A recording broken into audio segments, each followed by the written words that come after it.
Good morning. Reviewing the conclusion of Hemshech Ayin Beis. We are on page 1406, discussing a very fundamental and sublime topic called Neshamas. What is a soul? And in contrast to Torah, how Torah and Neshamas, like he began a few pages back, started talking about. So the Torah is mashpia into the human being because it directs us and guides us. That's the whole point of Torah, that we look into Torah and it's giving us the blueprint, life's operator's manual, how to live our lives. But then in turn, Neshama souls, their power is also their mashpia into Torah, because they're rooted ultimately in a place that's higher than Torah. And he explained that the contradictory statements in our sages, where sometimes it says Neshamas are higher than Torah, and sometimes it says Torah is higher than Neshamas, namely the Zohar, that we look into Yisrael Miskashroim, Israel, a Neshama, a Jew looks into, it binds himself to Torah and through Torah to God, and then the Midrashim that say the opposite. So he explained, because there's two levels in soul. As we say every morning, Neshama shenasata bi tahirihi, then ata barasa, ata yitzarta, ata nefachta bi, and the Neshama comes down. So as the Neshama comes down below, especially as it gets concealed inside the body and animal soul, that's where Torah is higher than the Neshama, because the Neshama needs Torah to illuminate it and direct and guide it and empower it, as we learned in detail. There are different aspects of that. But then in turn, the Neshama then it's mashpia and transmits into Torah even higher levels of godliness, of Ein Sof, because the Neshamas are rooted higher than Torah. Where is that in the picture? And remember, we're talking when you say Neshama and Asata bi Tahirihi, Ata Barasa, Ati Yitzata Tanafakti, you're talking in Seder Shtalshlus, because those are the worlds.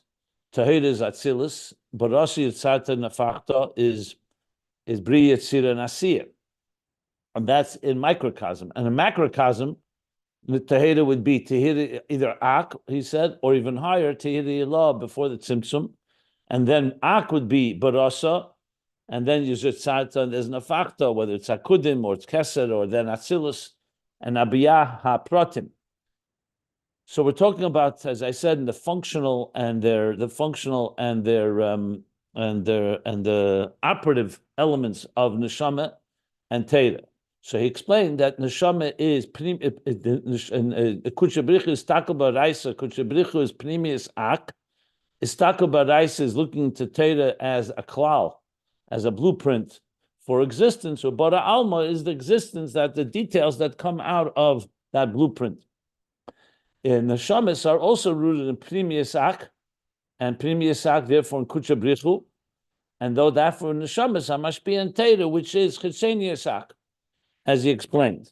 And as we learned inside on page 1406 on top, explained based on the Eitz Chaim, that the Eitz Chaim says that where did the Neshama originate from?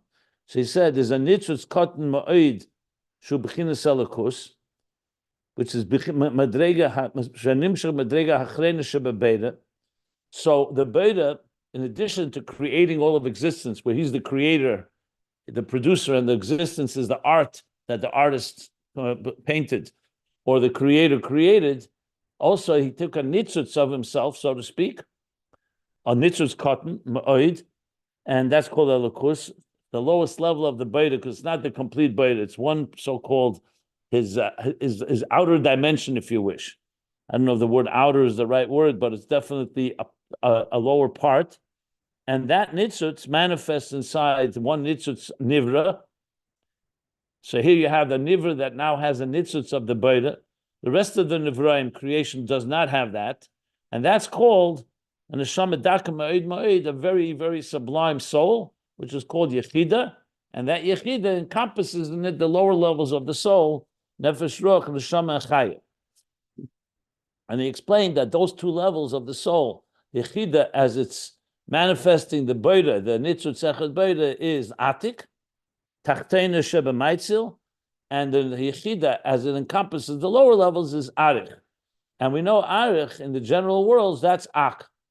So there you have that Ak is a level called Er HaKloli HaKel. But Kutchabrichu and the Neshamas are rooted in Atik. So Kutchabrichu is Pnimius Ak, Zeu B'chinas Atik. Makes that very clearly. And the Torah, which is a Er Kloli, like Chitzenius Ak, that's Chitzenius Ak. But the Nitzvus Neshama, Shalamaylam B'chinas Yechida, Shu B'chinas Arich. Higher than the Yechida as its Arich and encompasses the lower levels of the soul, is Lamayla Matera. That's higher than Teda because it's a Tachtena Sheba Beta. Okay. Another way he called it was Teda is rooted in Ezen Chait and Pe'avak, and the Neshamas are rooted in Atzmusak.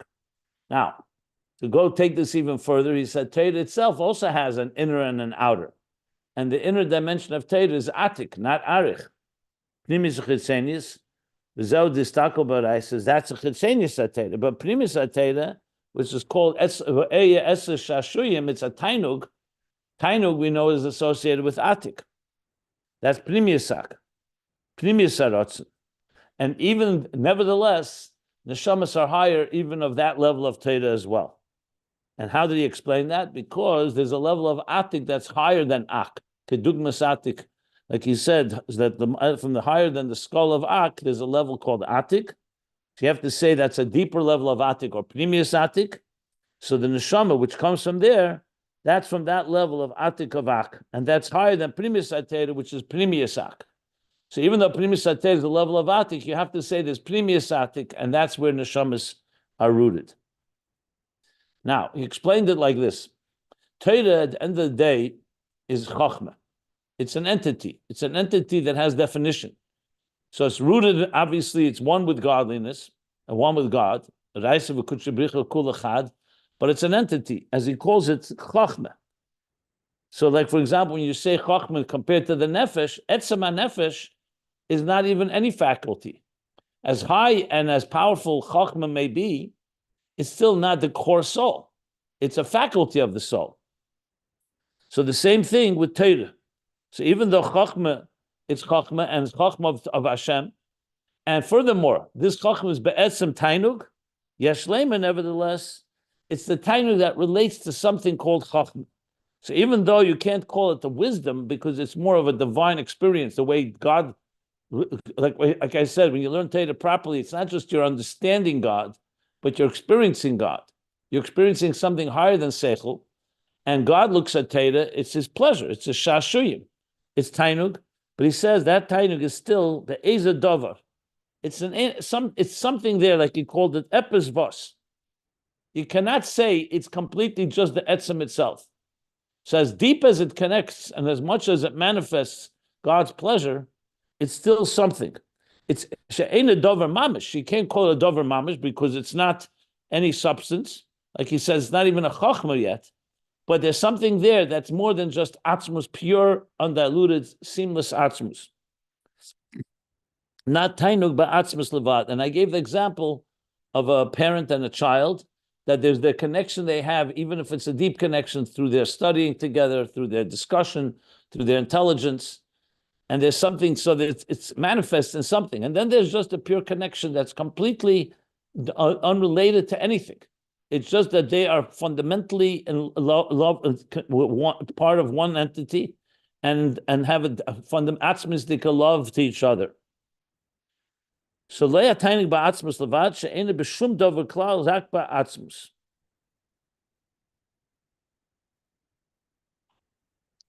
So when you say teirish shashui ma'atzmim, nevertheless it's a tainug sheben neshama.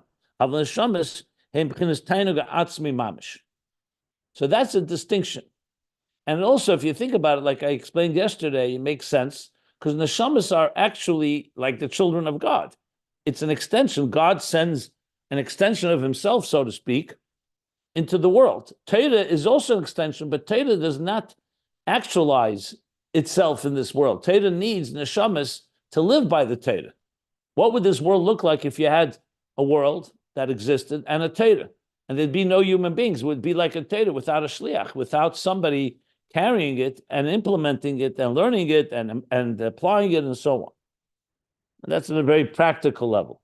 And that's where we start by the parentheses, the distinction between the Neshama and Torah.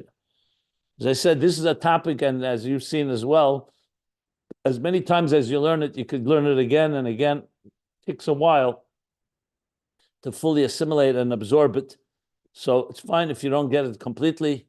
I would just suggest you read it again. You can listen to the recordings and discuss it and explain it to others. That will always help when you explain it to others.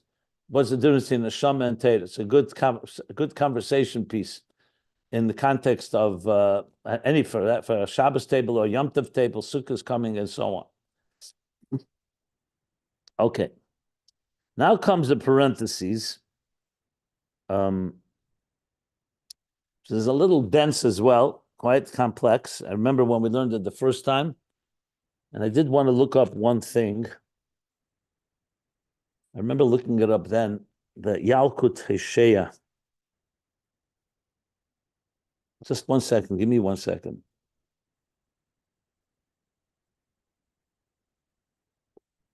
I couldn't find it inside. Maybe you can. In the parentheses, is going to quote a Yalkut, a Medrash, and I couldn't find the Medrash inside.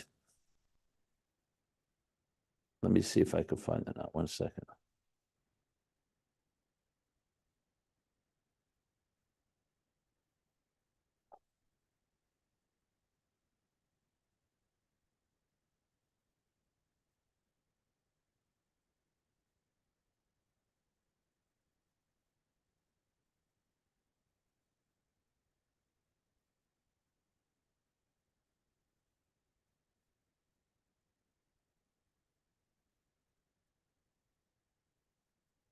Is Yitzchak on the call? On the class today?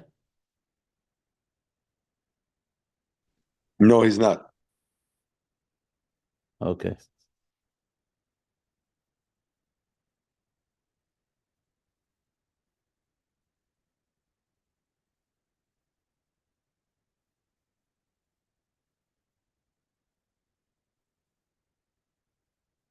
One minute.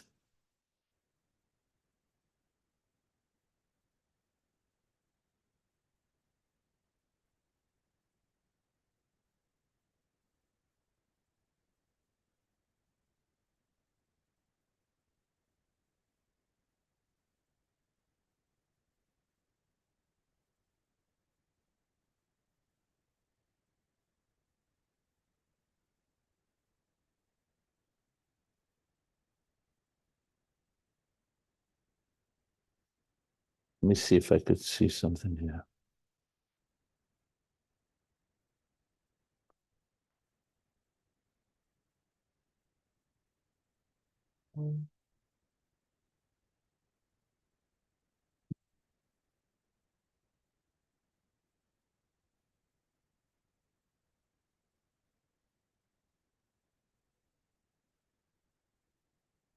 Okay, I'll try to figure it out without looking it up. I'm trying to give me 1 more second because it'd be helpful to see it inside.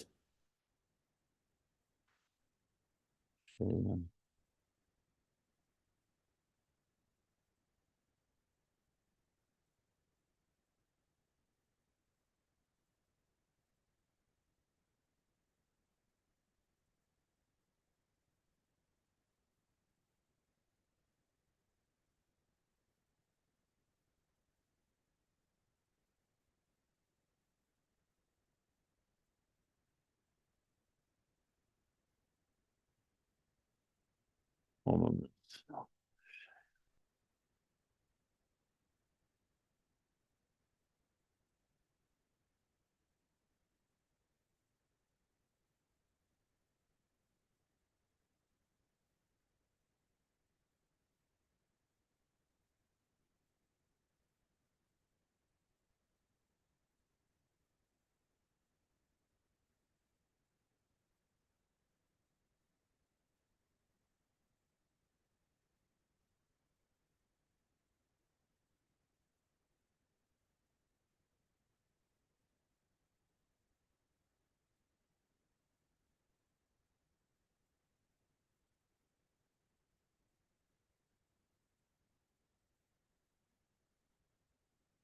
Okay, we'll try to figure it out. So let's continue. Sorry for that. Is the parentheses around 2/3 down the page, 1406. The line begins, Tainuga Atzmi Mamish. So he says, V'yesh leimer al derech moshel. What are you trying to figure out? The Yalkut? What it says in Yalkut. I'm trying to find the Yalkut. I see the Yalkut, but I'm not sure what he means. Okay, we'll see. We'll go through it. It's a pasuk in Hesheya and the Yalkut and the Hesheya. So he says like this: V'yesh leimer al derech moshel. Remember yesterday I pointed out, I explained from Tanya chapter 2, that the Neshama comes from the Etzem Moyach Ha'av, he says in Tanya, like a ben. A child is not a student. A student and a teacher, the student receives intelligence from the teacher, but he doesn't receive his very genetic material of his brain, and his being is not from the teacher. From a parent, it's a biological, actually the seed and the egg of a father and mother produce a child. Like the Gemara explains, different aspects, so it's a very genetic material. So it's like coming from the very essence of Moyach Ha'av. As he says there, that's a Neshama. So the Rebbe Rashab is going to use this to try to explain, to Yesh Leimer, to explain what we just learned. So he says, Hatipa shenimsheches ma'atzmus Moyach Ha'av. So that's the expression in Tanya. In Torah, the Alter Rebbe makes it clear that it's not from the physical. Many people misunderstand. They think that there's actual matter from the brain that travels through the body and becomes the semen, the seed of the male. That's not correct. It's a ruchnizdike hamshacha, that the seed that the father has contains in it the moyach ha'av. And that's why you see that it's not just a seed as in just a piece of liquid. It's not just a drop. It includes in it all the genetic material of the father, starting with the brain, because the brain is like the reish that encompasses everything. And therefore that seed, when it fertilizes an egg, will produce a child that will have a mind and will have all the things that a child has. So the seed contains from the moyach ha'av. So nevertheless, even though that's the case, ikar hamoilid, what is the real power of birthing something? Ruach yizru. So the pasuk in Hosea says that they sow with wind. What does he mean here? So he says, "I am ashakosa b'yalkut Hosea remes tavkuf lamed. That's what I wanted to look up the yalkut. I'm assuming he means to say that it's not just the seed; it's also the thrust, so to speak, the ruach that gives the seed motion. That it, I don't want to use any explicit words here, but essentially that transmits the seed to the location that it has to go to fertilize.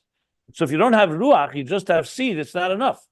Like you see, technically speaking, in a field, it's not just the seeds need to be planted, but it's the winds that carry the seeds. And then, of course, it's the water that waters it. But main thing is ruach yizru. So what you see here, there's two aspects to a birthing. There's the seed itself, and there's the ruach, what he calls the wind. That's the pasuk there. The pasuk there literally is referring to wind as an emptiness. That's like they sow emptiness. But the Medrash teaches it as clearly something that's relevant to the birthing process. That's why I wanted to look it up. I have to look more into it. But let's see how he explains it in the Nimshal. This is a mashal. So what does that mean, Ruach Yisrael? The seed is the thing that makes the creation. Anyway, I just explained it. What should I tell you? I just explained But the seed is not enough. A wind carries, the seed has to be carried somewhere, right? Not enough. If the seed remains by the father, it has to be carried. So there has to be a wind, so to speak, that carries it, like a forward thrust. So, okay. So now let's see what he means in the Nimshal. I have the Medrash in front of me here. So you see something there that can help? He's telling them, I read that part. I'm talking about on this pasuk. Go ahead. What do you take out from the Medrash? I'm listening. He's saying, Chas v'shalom lo yihoyu achzorim.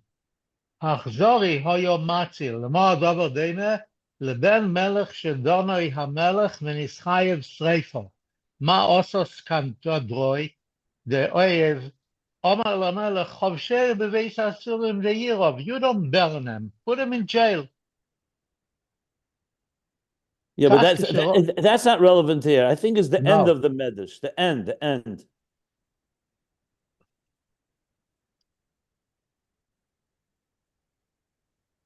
Anything there that you see that's negay, Omar Eshe bebakoshim b'chaloi ruach yizru, right? Vesuf se yikteru, komo ein loy.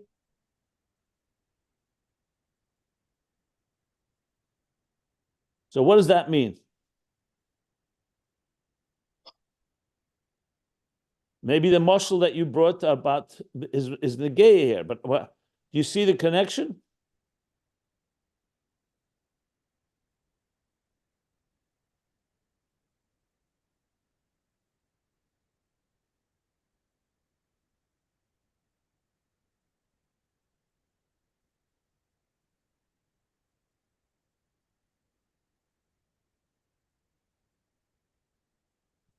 Right? You don't. It's not so obvious the connection, right?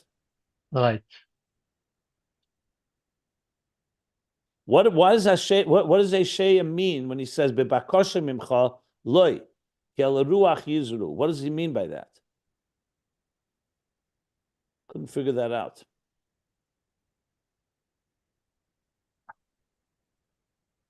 The Eibishter probably wanted to punish them.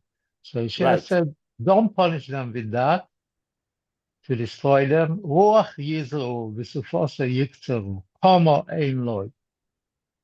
What's he saying? What should he do instead? Let her have children, and then I don't know. Mishahen Megadlin, okay. Okay, I think. Let me continue reading inside and try to figure it out from the nimshal. I think what he means is what I just said, but let's see what he says here. Let's read inside. Let's see how he explains it. The same way you can say b'teira. So he's actually saying not on Neshama, on Torah.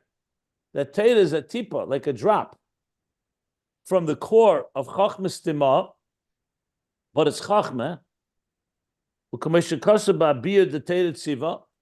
Like he writes in the Biyud of Lekutei Torah of Torah Tziva. The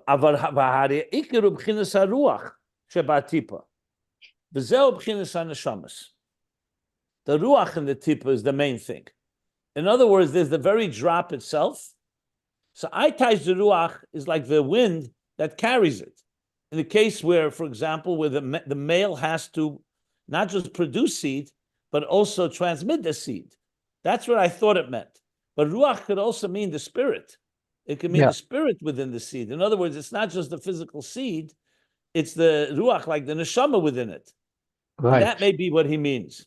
Yeah. So in other words, there's the physical seed, that's Torah. Torah is like an actual, like he says, tipa from Atzmus Meich Chochma Stimaah. And then there's the ruach, the spirit within it, that's in the neshamas. So the question is, what is the Rebbe Rashab adding with this? How does this help us here?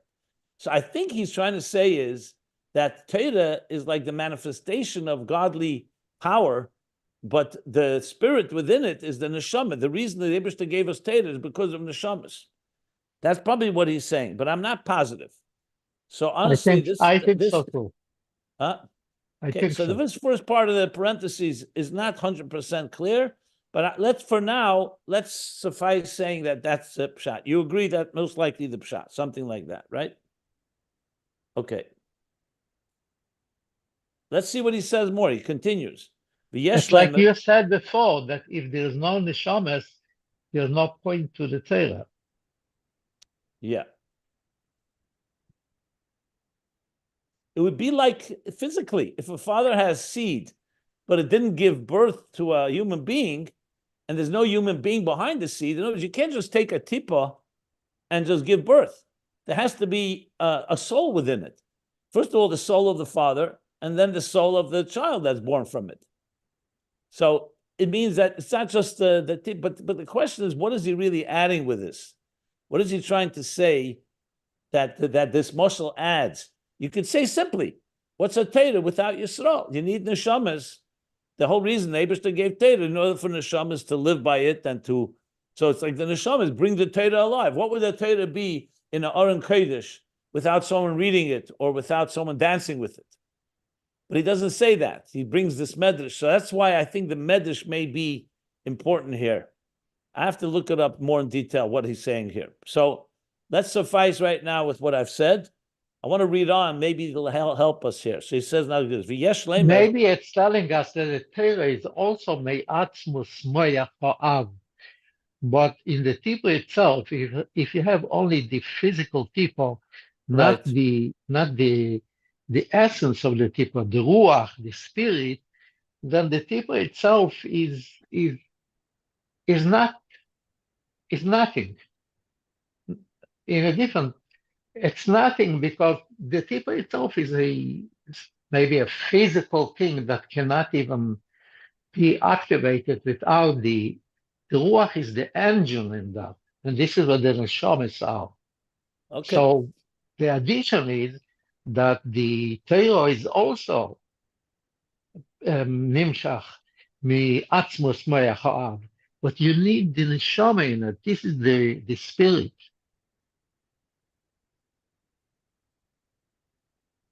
Well, let's see how he continues to explain the Ruach. Let's see what he says now. V'yesh lemer, the zel mashakosah b'seif Yitzirah. This is what it says in Seif Yitzirah. Eses Sfiras bli ma. So Seif Yitzirah, which some say is composed by Avraham Avinu, was the first. I mean, some say the Zil Amal, but it's probably the first Kabbalistic work. So it's an expression: 10 spheres without substance. Eses Sfiras bli ma. And the Seif Yitzirah gives an example for it. Kigacheles.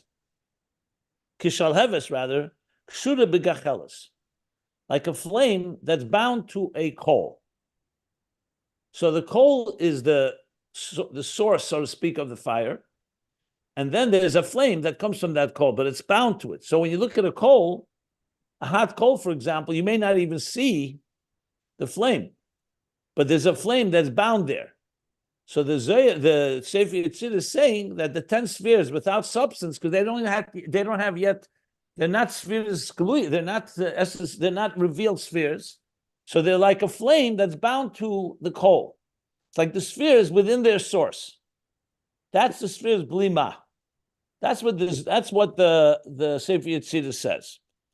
Chassidus talks about it at length. What this means exactly, shall have his kshuda b'kacheles, why that mashal. Then he goes on, Achas Ruach Elikim Chayim.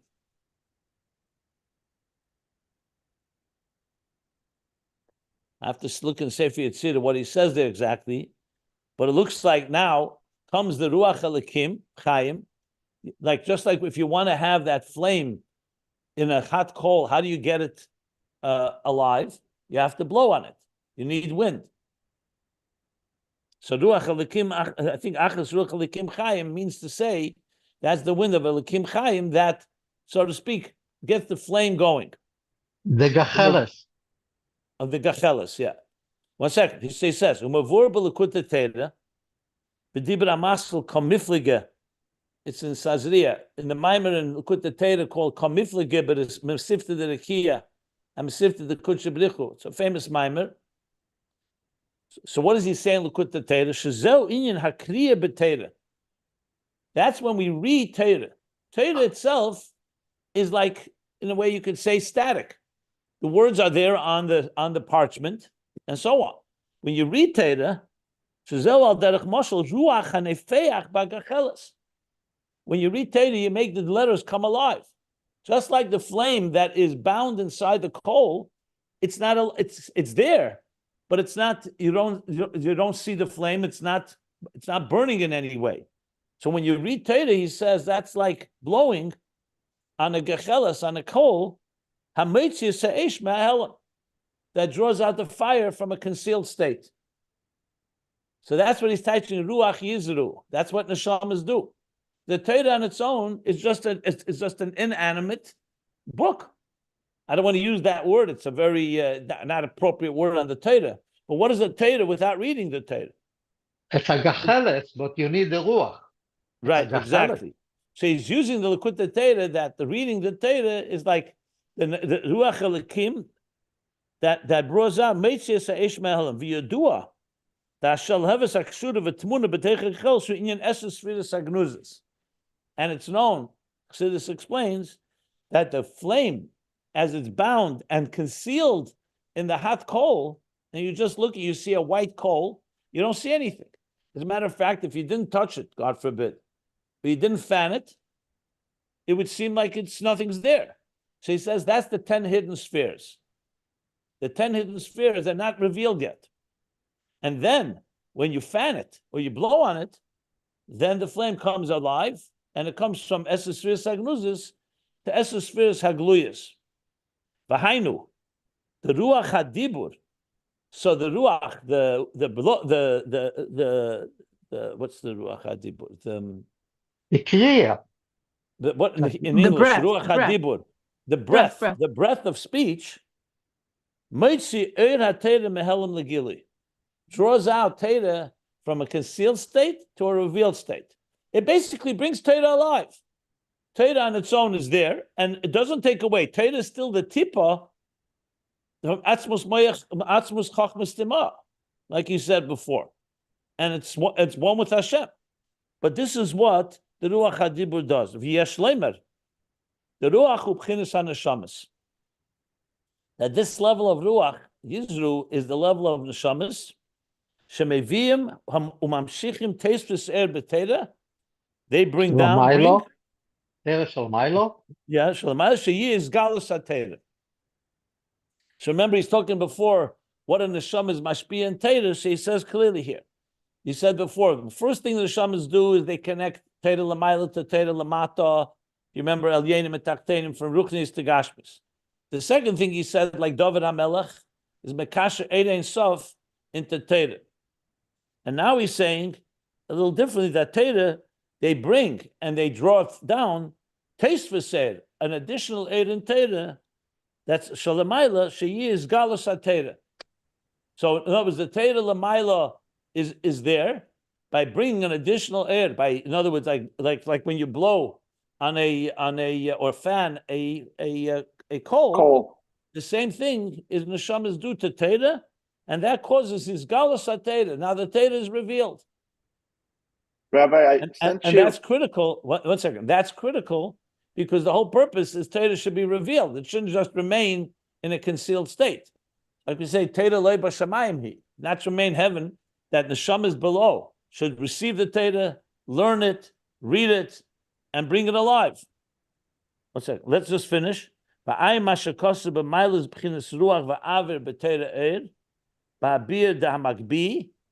the Maimer HaMagbi, he's bringing back the Maimer HaMagbi. Says, look at the Maila of Ruach and Avir. Ruach and Avir is basically breath and wind or air. In Tere'ed, Ubagaz the mezuzah miyamin, 3 Maimarim he gives us, and the Hagaz, the gloss of the Samach Tzedek, most likely on the Maimer mezuzah miyamin. It's another Chanukah Maimer. Ubedibra Maskul Adam Kiyeh Tofresh Lamed Hey. That's from the Reb Marash. And to look at the Maimer Adam Kiyeh Tofresh Lamed Hey, the Reb Marash, whose actually yahrzeit is tonight and tomorrow. Yud Gimel Tishrei. Actually, today. Another Hashgacha Pratis. The Reb Marash's yahrzeit today. Yud Gimel Tishrei. Right. Sorry. Tomorrow's already Yud Dalet. Right. Okay. I want to look in those Maimorim. It may help us. And that ends the parentheses. They suggest that the parentheses ends also the second parenthesis. No, I don't think so. I think the other parentheses. Let me just see. Hold on a second.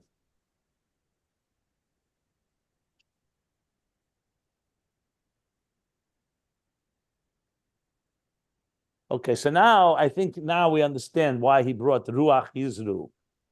Yeah, because Ruach essentially brings alive.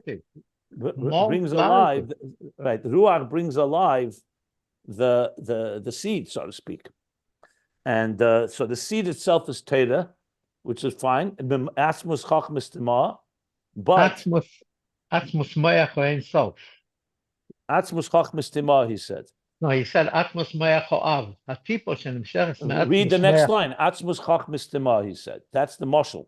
In the Nimshal, he called it Atzmus Chochma Stimaah, and the Ikar is the Ruach, the Tipa is the Ruach, and it's like similar. Okay, so that's what Eden do, the Neshamas do, and that's their power to do that because they come from a higher level. The question is this a proof they come from a higher level, or it's a proof that they do something into Torah that Torah doesn't have on its own? You have to say, of course, they're coming from a higher level. You're saying, of course. I'm saying, what's the proof? Just because Torah, the Shamas bring out and reveal Torah, does not itself alone tell you they're higher. It just tells you they do something that the Torah doesn't do on its own. No, they are higher. I think it's a combination. One second, let me finish speaking. I think it's a combination here of what we learned earlier, that Neshamas are rooted in Atik, that's higher than Pnimius Ak, higher than Torah. And what he's giving here is explaining how that manifests. He's not coming to bring another proof. He's just explaining how that works. Neshamas Atainaga Atzmi Mamish, and the Yesh Leimer in the parentheses coming to explain that we see that in the context where Torah is like the seed, or the Torah is like the coal, the fire inside the coal, and the Neshamas are Torah, they read the Torah and they reveal that which is concealed. That's what Neshamas do. And they do taste the ser. So yes, they do it because they come from a higher level. But he's not necessarily bringing a proof from this. He's more expressing how it's demonstrated in this process. Okay. Rabbi, Okay. I sent you the link in Torah. So the thing is like this. I appreciate everybody's weighing in, but remember, there's other people in the class, and later people listen to it, and they tell me they didn't understand what was said because there were too many. So if you don't mind, I'll just ask a request. Since I'm not learning one-on-one with anyone here, let me finish the topic, and then you can weigh in and say anything you like, because what happens is later for the recording, people cannot really hear the whole picture. So that's why I like to just get out what I'm saying, and then everybody can weigh in. And I appreciate the enthusiasm. I'm just trying to do it in a little more orderly fashion because I'm sensitive to other people's listening to the classes. Okay, so summing up here, basically is Neshamas have an aspect that's higher than Torah. They're rooted higher. The level is, first he said, is the level of Atik, compared to Arich of Torah, but then Torah itself also has an Atik and an Arich, a Pnimius Chinsenius, but that's still Pnimius Ak, and the Neshamas are rooted in the Atik that's above Ak. So therefore, Neshamas are higher than Torah, and that's why they have the power to be mashpia in Torah. And this last parenthesis we just learned, and he explained what that means is because Torah is tainug, but it's a tainug in epis vos, tainug in chochma, a tainug in something, and the Neshamas is tainug atzmi mamish. Like he says, only like the core Neshama, where Torah is already chochma, was already like a faculty, so to speak, of the divine. It's still a divine faculty, and it's completely one with godliness. Not Torah should not be compared to Nivraim. Remember, both Torah and Neshamas precede existence. It just in preceding existence itself, you have the Tainug Atzmi that is through Torah, Shashuyim, and there's the Tainug Atzmi in the thing itself, like the actual essence itself. And the Yesh Leimer, he explained how that works in the context of like Torah is like the Tipa. And I have to correct myself because I first brought the Tanya.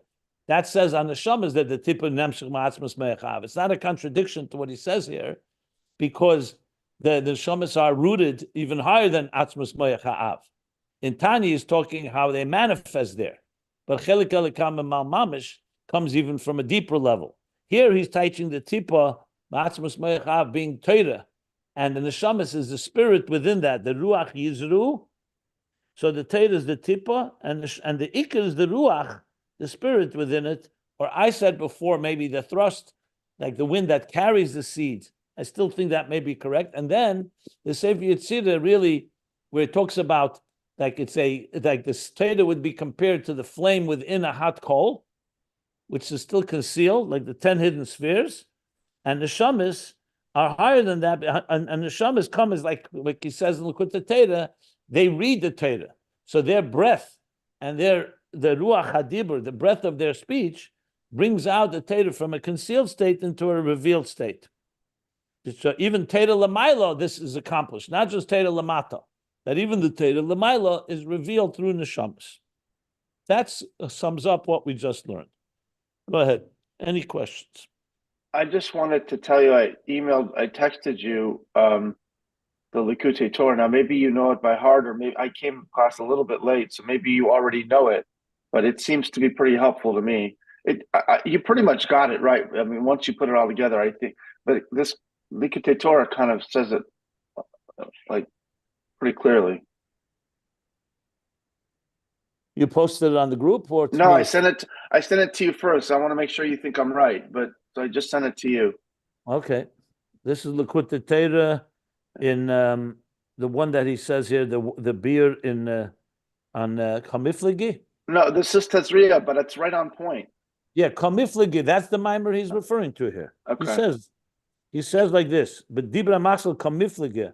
See Likutei Torah Dibra the Kamifligi. That's Tazria. So yeah. I guess this is it. Okay. Let me look at it quickly.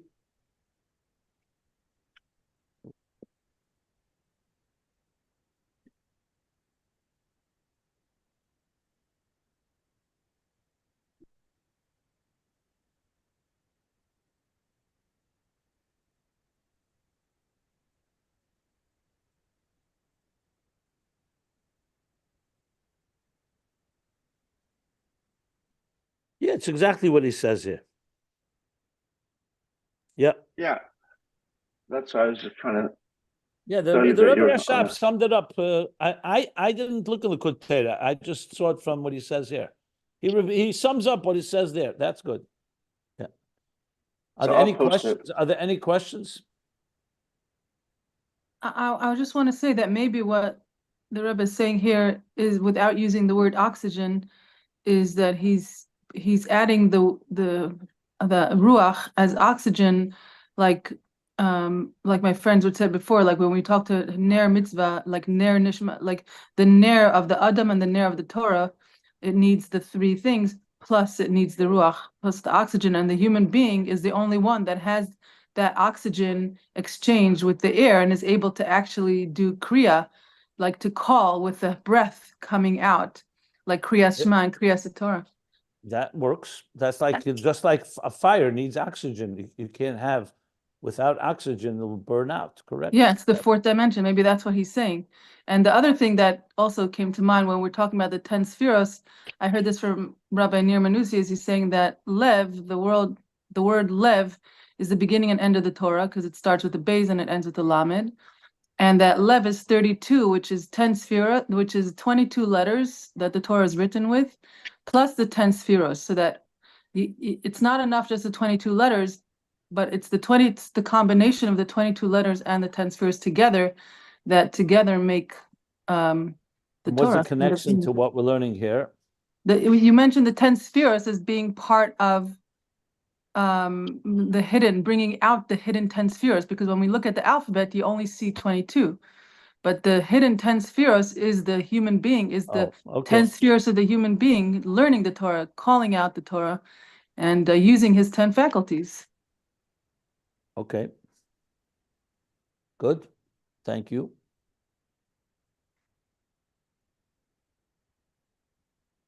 He also said that the Torah is the Atzmos Moach Ha'av, and he's comparing it to the That's tipo. the moshel. In the Nimshal, he calls it Atzmos Chochma Stimaah. In Derech moshel, he says. Then he says, Tipa Shama Atzmos Chochma Stimaah. You see 3 lines after that. Okay. So the tipo is Me'atzmos Moach Ha'av. This is very high Torah. That's correct. But the Neshama is the Ruach, which means the Neshamas are higher, because otherwise the whole purpose is to bring it down. Without the Neshamas, it would not happen. So there is something deeper that makes the Torah, like the Ruach, is the Moilid, brings the tipo down, the spirit. So I explained that that's not necessarily what the muchach from what he's saying right here. When you learned it before, we understand it that way. Because you could technically say a student can reveal what the teacher is saying. It doesn't have to be higher than the teacher to reveal what the teacher is saying in a concealed way. But when you combine the two, Yes, it's correct. Neshamas do have this power because they are higher. But student is different. But here we're talking about the Okay. Are there any other questions or comments? Anybody wants to weigh in here? Still need to figure out what it says in the Yalkut that adds here. What does he mean by Ayin Mashikosu b'Yalkut? So I'm going to look it up a little more. I have to look and study in depth the Medrash, what the Medrash comes to add here. Maybe he's coming to say that Eden are higher even when they don't behave appropriately in Torah. Hashem is saying, Hashem is saying, don't be an achzer and don't hurt them because they're higher than Torah. Maybe that's what he means. I don't know. I don't want to guess. I'll look inside. Yeah. Okay. Or maybe he's saying, let the wind do what it will. Let them go with the wind. Instead of destroying them actively, just being passive and let the wind carry them. Yeah, but here he's using the wind as the Ruach Yizru, as the spirit behind the Zera, behind the Tipa. So I think it means maybe I'll look it up in the Medrash. I'll let you know what I find. Good. I So mean, with that, we'll stop here. Can I just try to understand what you meant by the wind spreads it? Meaning the Torah is like the coal with the fire in it, and the Neshamos can actually spread that Torah because they have the power to be mamshich, I guess. Well, I was basically saying my initial, when you say Ruach, what does he mean by Ruach Yizru? So I thought initially it meant there's the seed, but the seed is in a static state. It's like what's the word? Stationary, and Ruach is what carries it. So like it's not enough for a father to have a seed; he has to actually transmit it to its intended location, destination. But I was thinking initially what I thought. Hold on. Let me finish. I said I asked before if I could finish my thought so everybody could hear the full thought. I thought you were finished. I'm sorry. I thought you were finished. No, I'm not finished. I'll tell you when I'm finished. So the first explanation I gave was that the Ruach serves as a carrier, which would be like the Neshamas are the carrier of the seed of Torah. But as he goes on, and especially with the Likutei Torah, he's saying it's exactly the breath. It's like air and wind and breath are like oxygen. So the breath is when they read the Torah, they're like just like when you blow on a hot coal. So Ruach there would be like fanning the coal and bringing it alive, making it revealed. Now, I don't know if it's a contradiction. I first thought because that's a seemingly simpler meaning in the verse. So I may be wrong. Maybe the first meaning is not really relevant here. It works because Jews do carry the Torah as well, and they disseminate it. But the truth is later, he says clearly Ruach, he means clearly his breath, like blowing on the Torah, so to speak, and reading it. And when you read it, you're bringing the letters that are concealed, and you're making them revealed by expressing them, that they can be heard in the world, in the atmosphere. They're revealing it in the world's atmosphere, so to speak. That's how I initially tried to explain it. But I would still want to look into the Medrash in Isaiah, in the Yalkut, to see, since he's referring to the Medrash, what is the Medrash coming to say about this pasuk? There's something here in the pasuk, maybe there's more to it. But I'll look into it, I'll let you know what I find. I'm done. Go ahead. It seems to me that the Ruach is the Neshamas. Then you have the Tipo. The Tipo itself is a very powerful thing, but when it is in Atmos Mayach Ha'av, it does not do anything. The Eibishter, what makes the Tipo to come out? The drive, the Ruach, is something that makes that to happen. The Neshamas, the Eibishter wanted to have a deal with Achtenim. The Torah itself will not come with Achtenim. What makes the Torah to come down? The Neshamas, because this is but the Eibishter wants. So the Ruach means same way that by the Tipo you have the drive that makes the person to take out the people from the place, the neshamas, this is the drive that makes the Torah to come down, because the whole purpose is the Eibishter wants a dio b'tachtenim. So without the neshamas, the Torah will stay so-called with the Eibishter. It's not going to make a change b'tachtenim. Okay. That's how I understand it.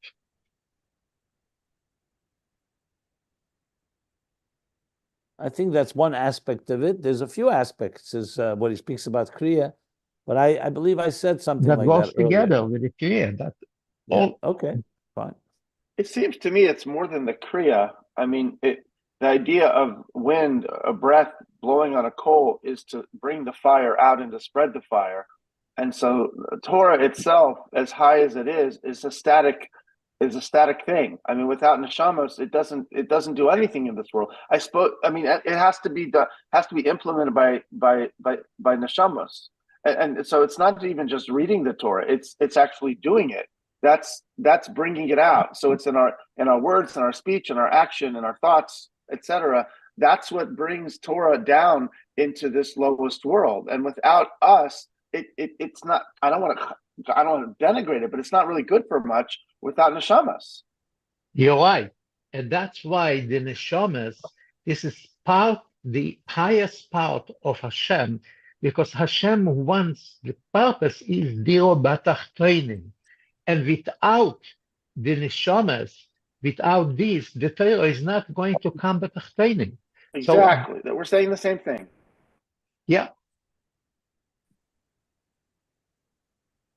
Which I think is a little further than what you said, Rabbi Jacob. So we're saying the same thing, but Rabbi Teichel and I are just expanding it, I think, a lot broader. It's deeper, I think. Yeah. Well, I think so. I appreciate what you're saying, but just for the record, when I explained it initially, that's what I've been saying in the last few classes. Okay. I'm sorry.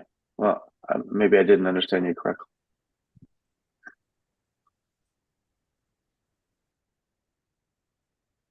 No, it's all right. It's fine. Everyone has to take their time to integrate it and express it. And I'm very glad to hear that you're expressing it. That's good. כך דרכו של תורה. Bye. Absolutely. I missed you. I'm sorry? Good. Good. Yuval, are you speaking to us or someone else? מה זה השקית פה? I think he's speaking to someone else. He needs to be muted. מה? מה זה? Okay. So, good. Very good.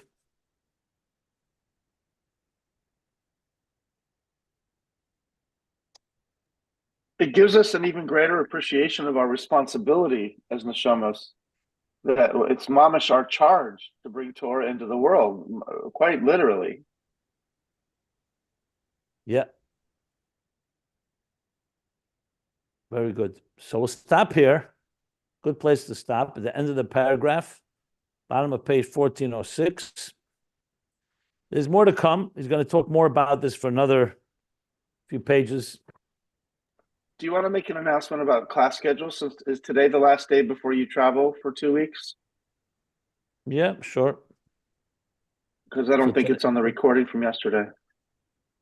So today's class is the last class for today. From tomorrow, Wednesday, till Tuesday, the 29th? What is it? Yes. So The tomorrow, 29th will be the next class. So from tomorrow, the 16th, will be no class until the 29th. Will resume on the 29th of October, Tuesday. Yeah, we'll post it as well. Good. So we'll stop here, end of the paragraph, bottom of page 1406.